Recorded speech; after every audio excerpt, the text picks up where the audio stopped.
Hello. Can you hear me okay? Mic on? Okay, great.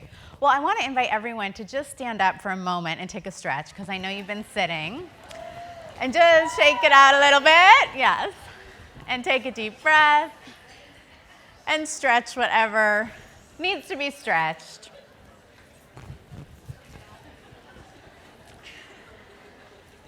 And can let out a big sigh. I know you've all taken in a ton of information today, and have a seat.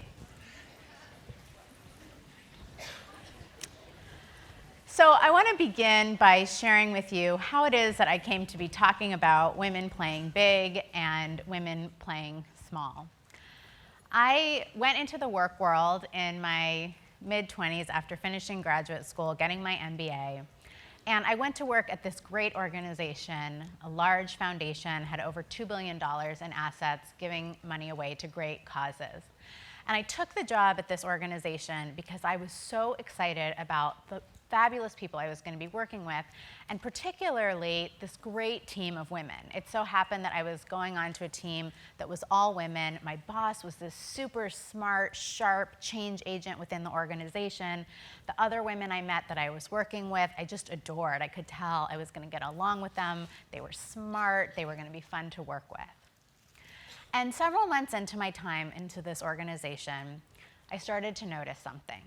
The organization was full of what I think is going on also in a lot of advertising organizations. The organization was full of brilliant women, creative, smart, hardworking, ethical, conscientious, who were powering a lot of the organization the work was doing. And yet, their ideas were not being heard at the highest levels. Yes? Sound familiar? And I started to feel really frustrated and disillusioned by what I was seeing. In my case, it meant that dollars were getting spent very rashly by kind of the cowboys at the top, and women who had a lot of experience and thoughtfulness in their ideas weren't sharing those ideas, or when they were, they weren't really being heard. And at the same time, I was noticing something similar in my personal life. I was looking around at my friends and feeling like my friends were these fabulous, brilliant women who had such important insights for their companies to know about and ideas about how their industries needed to change. And yet they weren't fully seeing their brilliance. They weren't sharing their ideas. Well, anyone feel like your life is also surrounded by awesome women friends who, yeah. And I wanted to see women like these, the women that I was friends with and the women on my team at work, running things. I wanted to see them in charge, and I didn't know how to make that happen. And of course, part of the reason I was noticing this in them and that I was so frustrated by it was because I was struggling with something similar myself. I had had the benefit of a really great education. I had always done well in school. I was getting good feedback on my work at my job. I had had a supportive family. So you'd think I had every reason to feel tremendously confident about sharing my ideas. And yet I didn't feel that way at all. I felt plagued by a very strong inner critic. I felt unsure how to have the career I really wanted. And I felt like I was playing it safe. I knew that the job that I was in was sort of a safe, very cerebral, paper-pushing job. But this career that I had really wanted when I was younger, that had to do with writing and being an entrepreneur and being creative, that felt really far away, felt way too scary. Didn't have enough faith in myself to go for it. And around this time, I started to make a shift to try and do some work that would be more exciting to me. And I knew that work would be in the realm of personal growth and psychology. I had loved my whole life.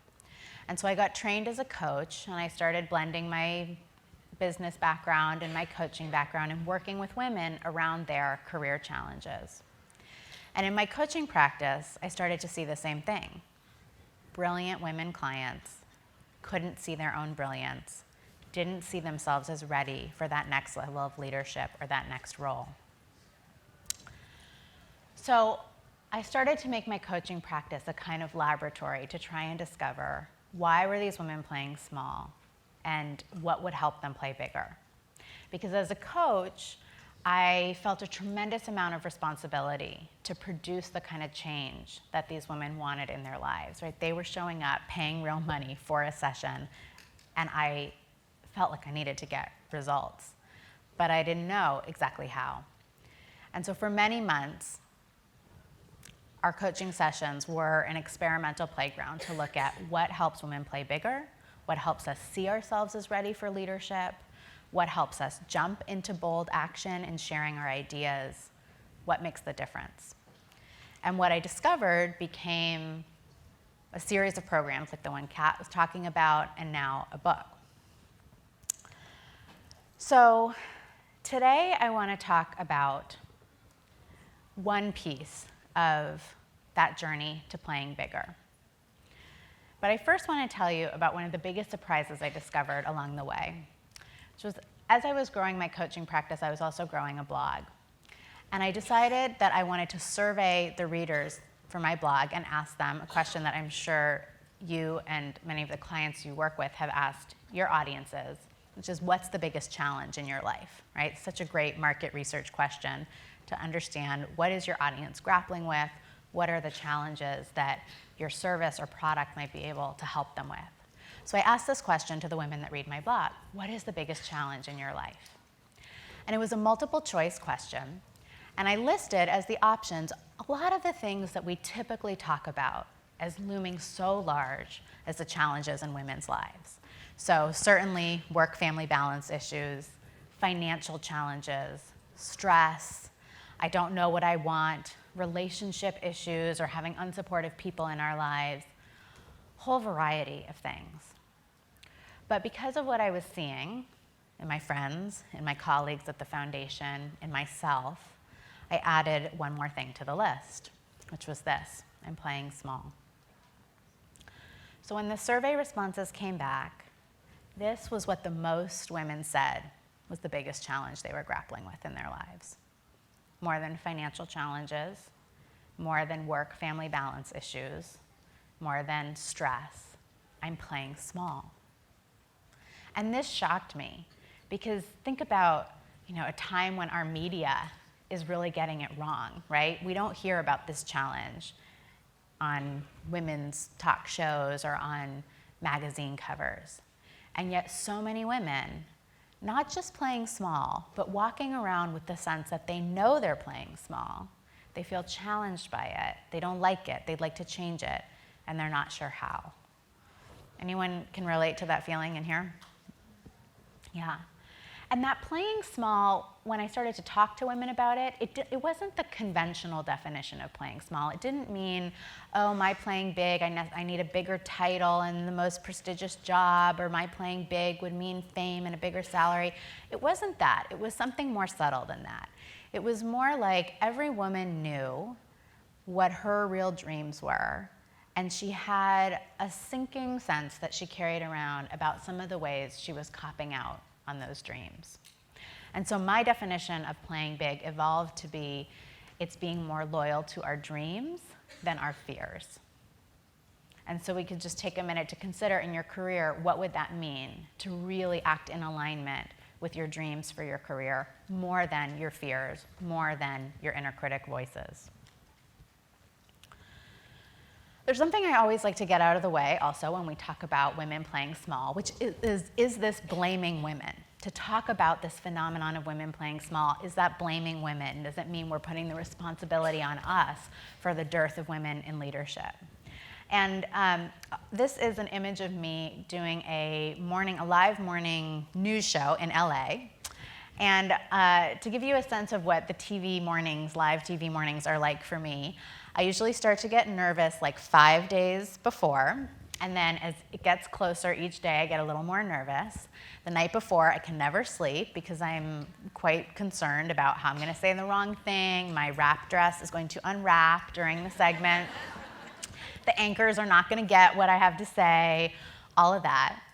And so I'm usually up for a lot of the night, and then at sometime around like 4 a.m., I have to get up to have enough time to get the hair and makeup and schlep to the studio and wait in the green room. So all of that has happened on this particular morning. And then I get into the green room, and I'm in the green room with the entire cast of a reality television show. They're going to go on in the segment next to me, after me. And they're loudly talking to each other, and it's as if I'm totally invisible. No one has even noticed I'm in the green room, so I'm sort of awkwardly looking at my phone, not sure what to do in that situation, while going over my talking points in my head. And then the producer of the show walks in, and now we're 10 minutes to airtime, and she says, "Okay, Tara, I just want to let you know, here's how the anchor is going to introduce you." And she shows me this purple script that says, even though women are more than 50% of middle managers in the US, they're only 4% of CEOs, our next guest says, women have no one to blame but themselves. Welcome, Tara Sophia Mohr. So some of you might be like me, where you need a lot of energy and sleep to ever speak up for yourself and have a difficult conversation. Like, even on a good day, it's hard enough. But when you're sleep deprived and nervous and your legs are shivering in the cold green room, it really doesn't feel possible. And yet, I knew in this moment that I couldn't allow that to happen. And I actually heard a little voice in my head say, "I'm not going down like that," which is not a phrase I had ever heard my mind say before. And so I said to the producer, well, and immediately the wheels are turning, and I'm thinking, okay, it's a news show, so I'm going to play the accuracy angle. So I say, well, I know this is a news show, and I know as a news show you'd never want to say anything untrue, and I would never represent my point of view that way, so we better change it. And she said, I don't know, I don't think we can change it. And I thought, okay, if this is going to happen in the next 8 minutes now, I'm going to have to supply the solution. So I said, well, what if we were to change it to, our next guest says there's something women can do to change those numbers? And she said, let me go ask. So she went to ask. She came back and she said, okay, the producer says we can change the introduction. So I tell that story because I think it's a perfect encapsulation of this confusion we get into when we start to talk about the internal barriers that can prevent us from sharing all that is within us to share. The kind of confusion that usually happens is that we talk about external barriers to women's advancement, policies, pay disparities, bias, discrimination, and that stuff we say is out there, happens to women, women are victims of it, unfair, we need to change it. And then we talk about the internal barriers, the inner critic, the fear, the ways we may opt out or hold ourselves back, and we say that stuff is something women are choosing, they're doing it to themselves, it's women's fault, it's really none of anyone else's business. And I see it really differently. The way I think of it is this, that we are coming out of a very long historical period where women were completely marginalized from education, from public life, from professional life, from political life. And that history left an external legacy in all those policies and discrimination and legislation, and that history left an internal legacy. It left an internal legacy in us, and it left an internal legacy in men as well. And to talk about that internal legacy, how that history has affected how we behave and how we see ourselves, has nothing to do with blaming women. It is about wisely and maturely taking responsibility for what the full change that needs to happen now is going to look like. It's how we wisely are going to be able to move beyond that period of our history. Are you with me? Yeah. Great. Okay. So now let's get into unhooking from praise and criticism. And this is one part of what I have found to be the critical pieces for women in making that journey to sharing their voices more boldly. And I'm so excited to share this with all of you today in particular. I've done a lot of speaking events lately with my book coming out, but not always do I feel like this is an audience of women that is going to dramatically make change in the world when they start playing bigger. And all of you are absolutely that. And I love that we have this 3% number, but I think even more powerful than changing that number will be changing what women do as that number changes, changing what we do when we're in those positions of power, how much we challenge the status quo, how much we speak up. And one of the things that we have to do on the way to doing that is what I call unhooking from praise and criticism. So what does it mean to be hooked by praise and criticism? Well, if you think about that idea of a hook, it's something that catches on to something else and usually holds it static in some way. And so when women get hooked by praise and criticism, it means that in some way we're limited in the expression of our voices or ideas, either because we're dependent on praise, or because we're avoidant of praise, or because we are scared of criticism, or because we're so traumatized by past criticisms we've received. There's whole areas of our skills or whole kinds of opportunities we're not touching anymore because of those past experiences. That's what it looks like to get hooked. So there's a lot of different ways it shows up. And for some women, minority women, it's actually an avoidance of praise. For most of us, it's a dependence on praise or praise seeking. But for some of us, praise, we've been socialized that any kind of praise means we stand out, we think we're better than other people. And so our being hooked manifests as an avoidance of praise. So to give you a couple examples of how this comes up for women, it might be, I'm so used to being a good student and a good worker bee type, and I've always gotten great feedback on my work. But now I'm at a level where there's much more pushback. And the things that I need to do and the tough calls I need to make are going to be controversial. And I just don't know how to deal with getting out of that kind of praise addiction cycle that I've been in. Or I know how things are done in a status quo way in my industry, and I have an idea for an innovation or a different approach that I really want to bring forth, but I know it's going to be controversial, and I don't really want to deal with the criticism that's going to come my way, and I notice that my fear of what the feedback might be is holding me back. So that being hooked manifests as a lot of these kinds of fears. People won't like what I have to say. My colleagues will think I don't know what I'm talking about. My family will disapprove of a career move I want to make. All of those in some way have to do with how we get hooked by praise and criticism. Another way I think of our relationship to praise and criticism is that in our careers and in our lives, we want to be able to paint with whatever color in the paint spectrum we need. And if we can only paint with the colors that we think people are going to always like, and we can't paint with any of the colors that we think are going to bring dramatic disapproval or criticism, we're stuck. Oops. Back. I need to go back, but I'm going forward. There we go. Okay. So I want to share a little bit about some of the factors, the reasons that we get hooked by praise and criticism.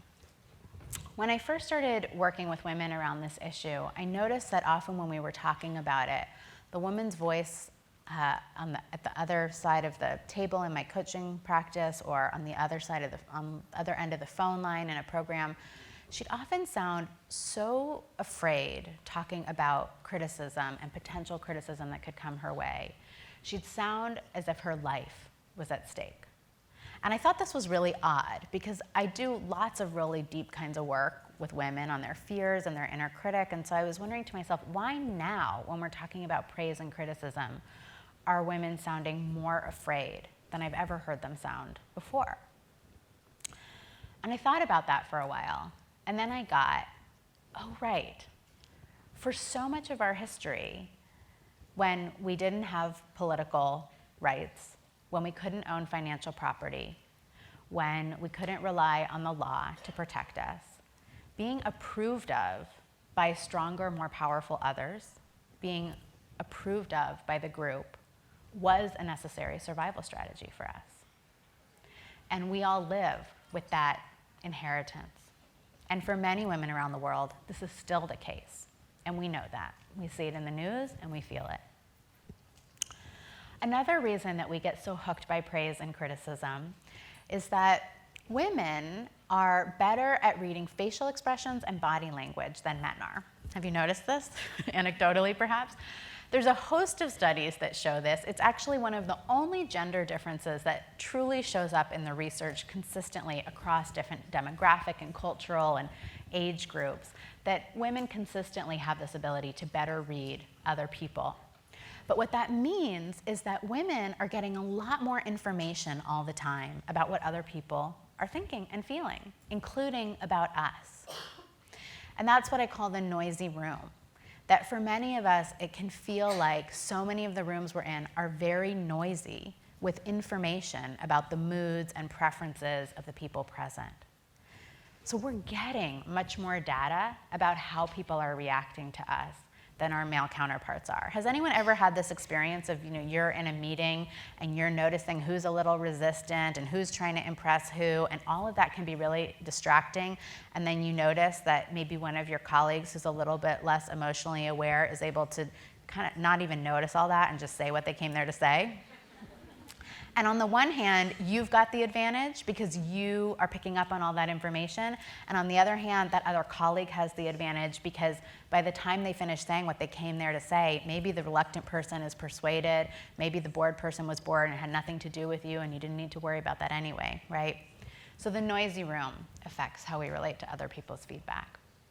We as women get more personal criticism than men.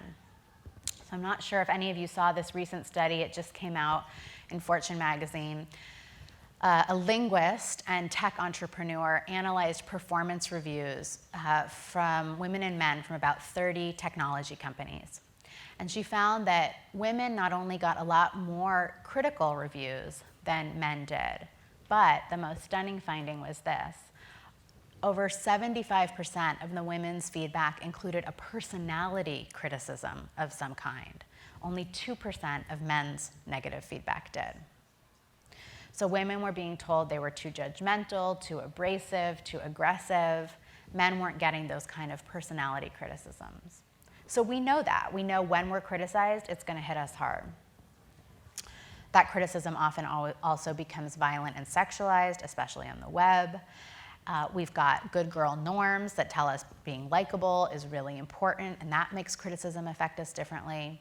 And then lastly, media stories, and all of you can play a role in changing this, that because advertising and film and television is so often designed with a male protagonist, and the woman is portrayed through the gaze of that male protagonist, it means that most of the stories that women and girls ever witness show them someone like us, but viewed from the outside, rather than stories that show us action happening based on the lived and felt experience and the agency of that female character. And so that means the message that we get is that how people perceive us is what's going to determine our destiny. So now let's talk about the good stuff. How do we start to unhook from praise and criticism? Which doesn't mean we become impervious to it, but it does mean that we no longer get so limited by either positive or negative feedback. The first principle here is that feedback always gives us information about the person giving the feedback, and it never gives us information about ourselves. Now, this is a radical idea. When I wrote this heading in my book manuscript, you can imagine how my editor, who has made her life's career out of professionally giving feedback, reacted. She crossed it out, and she said, "No, Tara, don't you mean feedback can't only tell you about you, it also tells you about the person giving the feedback?" And I said, "No, I really mean something more radical than that." And I would challenge you to try on this radical idea, that if your boss tells you your work is stunning, that doesn't tell you anything about you. It tells you about what that individual finds to be stunning work. And that if your client tells you the work isn't looking great, that doesn't tell you anything about you. It tells you something about that client's preferences. So the idea here is not that we just dismiss feedback, like, oh, it doesn't tell me anything about me, that's about them, so I don't have to worry about it. It's more like, that's telling me something really interesting about them. And if the them is someone that you want to influence or reach or engage with, colleagues, boss, client, customer, you want to find out more about that feedback. But now you're finding out more because the information can help you reach them, can help you be effective with them. Not because the information is giving you an ego boost or an ego wound. And from that place, you can listen with curiosity and without defensiveness, and use feedback as information to help you achieve your aims. Second big principle is that all substantive work brings criticism. And this is especially true for women. And I think this is hard to get. How many people in here were good student types in school? Good girl, good student. Yeah, a lot. You're at a conference, so you're in, yeah, you like student mode. Like to listen and take good notes. So in school, there was one authority figure, the teacher. And so for 20 years, we got conditioned in the idea that good work gets the good grade. And then we get into our careers and we get into the playing big landscape, and it's very different. It looks like good work brings some fans and some critics. We don't have to win over everybody anymore. That's the good news. The bad news is it means no matter how great the work, if it's substantive, there are going to be people who don't like it. So in my course, and I invite you to do this too, I ask women to go on Amazon, look up your favorite women authors, and read some of the 5-star reviews and read some of the 0-star reviews. And just toggle back and forth until your brain gets it. All substantive work brings criticism. And then the third principle for unhooking is to look inside. So right now, think about one of the most painful experiences of criticism you've ever had. Sorry, just for a second. Think about one of the most painful experiences of criticism you've ever had. And now ask yourself, what was the matchup between what that criticism was and what I believed about myself? Because typically the criticism that hurts us the most, or the criticism that we fear receiving the most, is criticism that mirrors what we already believe about ourselves, what we most fear to be true about ourselves. And that means that when we receive that criticism, our work is not to mourn that it happened or talk about the incident to no end. It's to use it as a jumping off point to say, what am I believing about myself that stings so much? And now, how can I update and change that belief about myself to a more compassionate, balanced view? So for me, for example, it's always the most criticism that stings the most is around my writing. That's where I have the most self-doubt. That's my most tender, vulnerable place. So a big fear for me would be someone saying my writing is naive, because I fear that my writing is naive. And so if any kind of feedback like that comes my way, my work is to look at, where did that belief originate, that my work is naive? Oh, I know. It originated when I was a little girl, and I would say things like, we don't need to have war. And people would say, that's very naive, honey. Okay, that's where it originated. And what's really true about me? What do I want to hold as a concept about myself right now around that? Because when I change that inner landscape, then that criticism, the arrow doesn't have the same kind of place to land.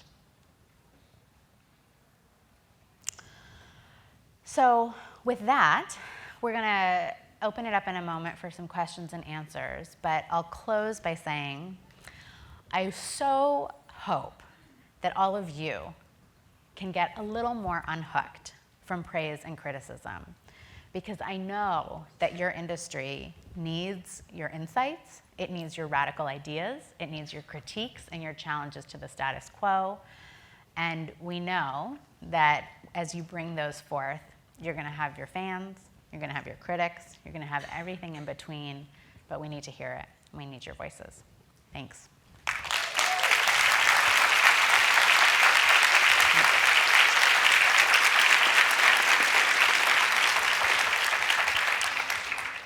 So we have time for Q&A, and I want to invite you to ask anything around your playing bigger, or anything around what you heard in the talk today. I also want to invite you, if you want to get articles and inspiration along the lines of what you just heard, there's a simple way to do that from your phone. You simply text to the number 66866. You're not going to get spammed with any stuff. This is my blog. It's just good content, like Kat said. 66866. That's the number. And you text the message, play big, all caps, one word. And then it's going to ask you for your email address, and you put it in. The last step that I hope you will do so that we can actually stay in touch is to make sure you go into your email and click the confirmation link so that you'll actually start getting articles and good things. And questions, start to notice right now if your inner critic is preventing you from asking a question. So that usually sounds like, my question's not thought out enough yet. She probably covered that while I was spacing out, so that will be embarrassing. It won't make sense. Women fear of not making sense. That's always your inner critic. So this is a great time to start practicing hearing the voice of your inner critic, but not taking direction from it, and join the dialogue in the way that you want to instead. Yeah. Hi. Hi, and can you share your name too? I'm Ellen Vanderweld. Hi. And I've noticed that in meetings, oftentimes, especially as someone who just graduated from business school, so I feel like I'm entry level again, the men my age have easier time speaking up, even if they're just agreeing.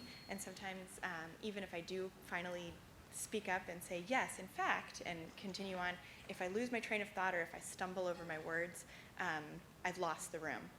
And I'm just wondering, yeah. Yeah. Well, there are a lot of things that women do that communicate a lot of tentativeness in our speech, and I heard some of them alluded to this afternoon, like the sorries. So we could quickly go through some of them. I just think, I actually disagree.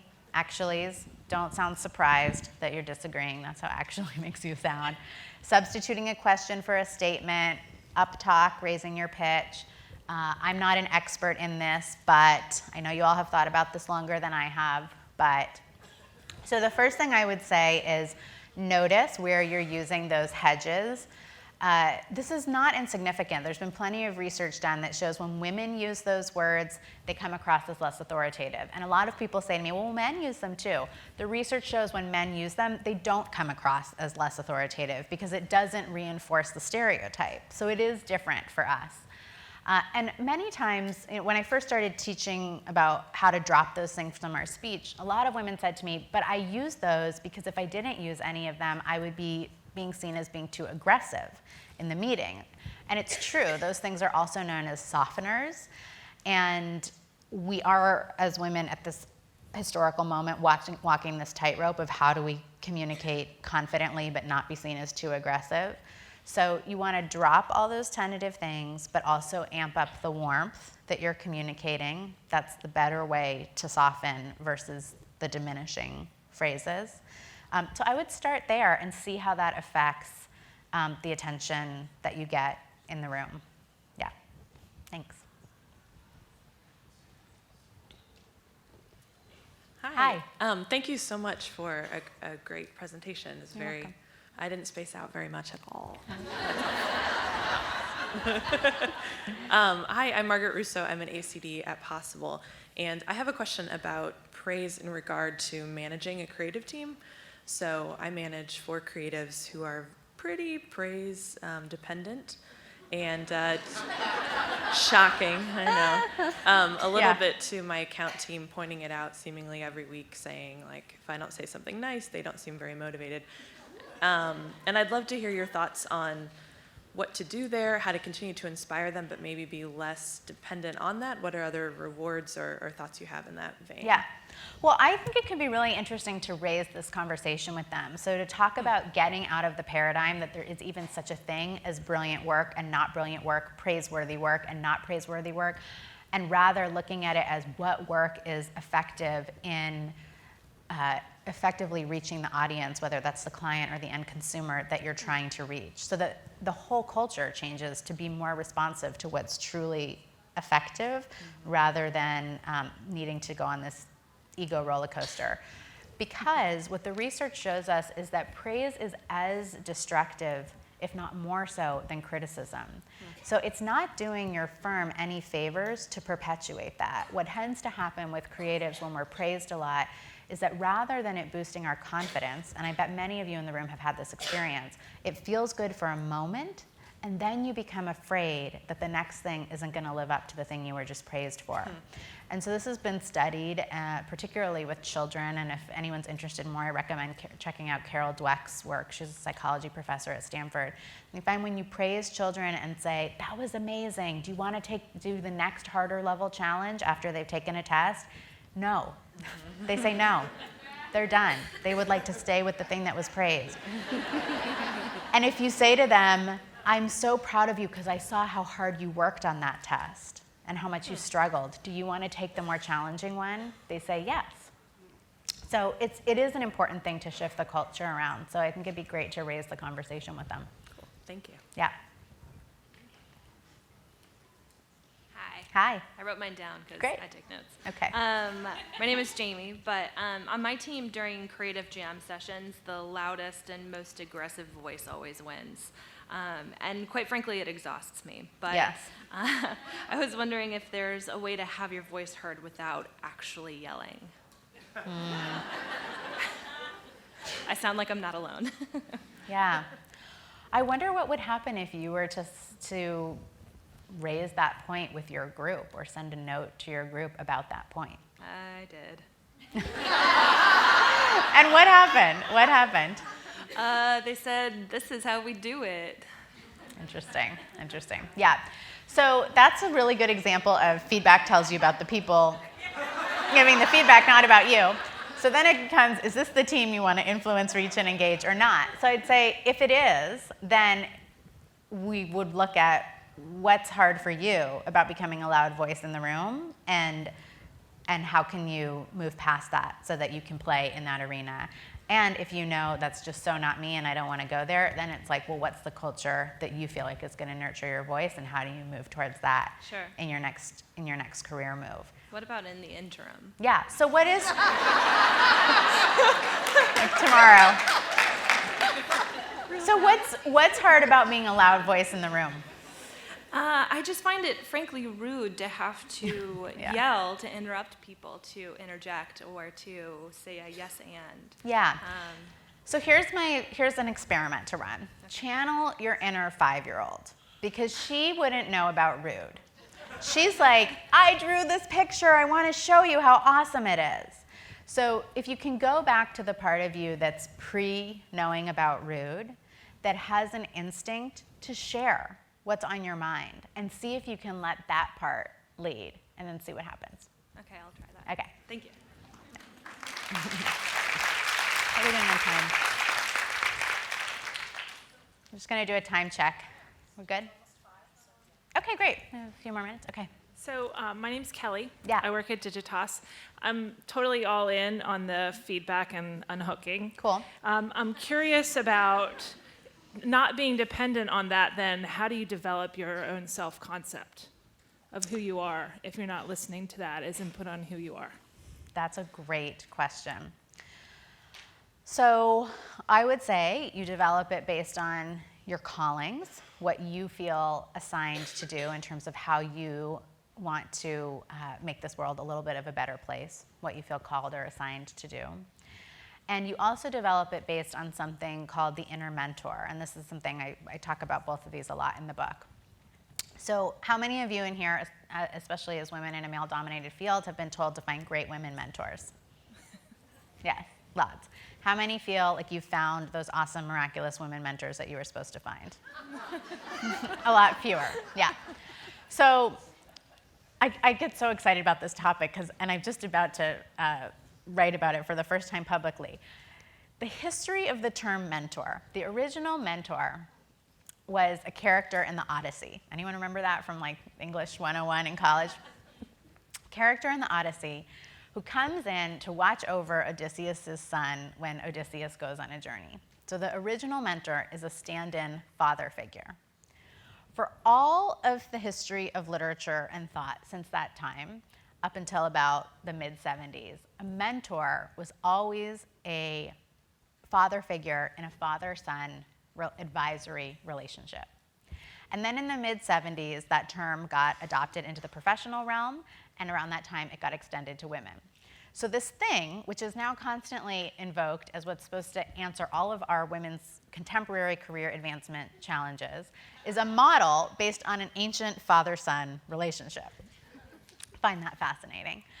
And most of the women I talk to, even that history aside, are finding they can't find the kind of mentors they desire. They don't see role models that really resonate with them. The ones that do are just so busy and can't mentor every younger woman in the world.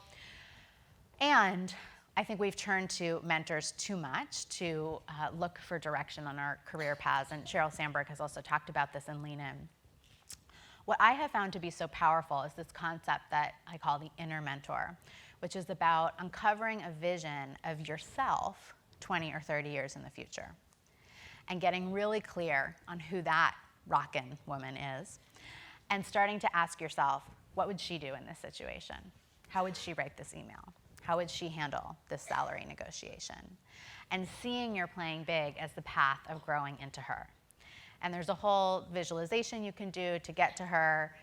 It's not as simple as who do I want to be in 20 years, because then we kind of imagine an idealized version of ourselves, and we actually want something wiser and more interesting than that to come through. So most of you are probably right-brainers already. This will work great for you.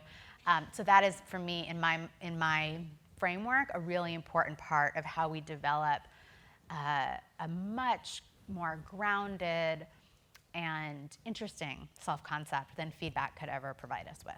Thank you. Yeah. We have time for one or two more. So someone whose inner critic has prevented you from asking, this is your moment. Great. Great, we have our two more. So, and my name is Leslie. Hi, I'm the one with Leslie. the question. In our office, one of the things that we're trying to do is instill this idea of feedback throughout the year when we do employee reviews. I'm curious to know what you think about employee reviews in terms of promoting people within the organization with that feedback coming back and forth. I think it's a fine tool as long as the context is set that feedback is telling you about your impact and how you're coming across to the person giving the feedback rather than about who you essentially are, right? So that even if someone's saying the project management was sloppy and disorganized, that isn't seen as, okay, the individual or even that their project management was sloppy and disorganized, but that whatever was happening in the act of translation, by the time it got to that other person, that was how it landed. And the individual needs to know that so that they can be effective within the organization. But we want them to understand feedback as always talking about their impact, not about their essential selves.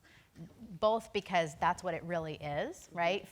There is no universal objective truth that other people can tell us about. It's about how they experience us is all they can tell us. But also because if we're looking at feedback that way, that's the only way we're going to be undefended enough and curious enough about what it is to really be able to take it in, want to learn more about it, and want to grow with it. Thanks. Yeah. Hi, my name is Tracy. I work for Chicken of the Sea. I'm the only creative in there. I'm the art director. And what I struggle with is speaking in meetings and using the correct terminology. And I find my boss and our SVP of marketing trying to compensate. I want to learn to everyone wants me to speak more strategically in this, and I always speak more artsy, which is not really found well in the corporate world. Yeah. And your question is? Well, how can as a creative learn to speak more strategically, I guess, to the suits? Yeah. So I am curious, since as a creative, I'm guessing that you're really good at kind of trying on different moods, different modes, different shades of paint, right? Correct. So can you imagine this as a creative exercise to be a suit? I guess I could try that. It's an idea. I mean, Yeah. because it could be something that again, experiencing feedback and that feedback not as telling you something that's wrong with you or missing, but just telling you about what's coming across and what's needed to be effective in the situation. Now, knowing that with a sense of experimentation and play and theatrics, can you get into, okay, how can I translate and speak that language. And not see it as changing yourself, but again, see it as picturing that paint palette Okay. that we picked up. You just need to have a few colors that are suit strategic language colors, and as long as you feel like you're at choice picking them up when they're effective, rather than being forced to change yourself. Okay, Just it's an instrument you play sometimes, and then you Great. put it down and play a different instrument. that makes sense. Yeah. Thank you. Yeah. Thanks, everybody.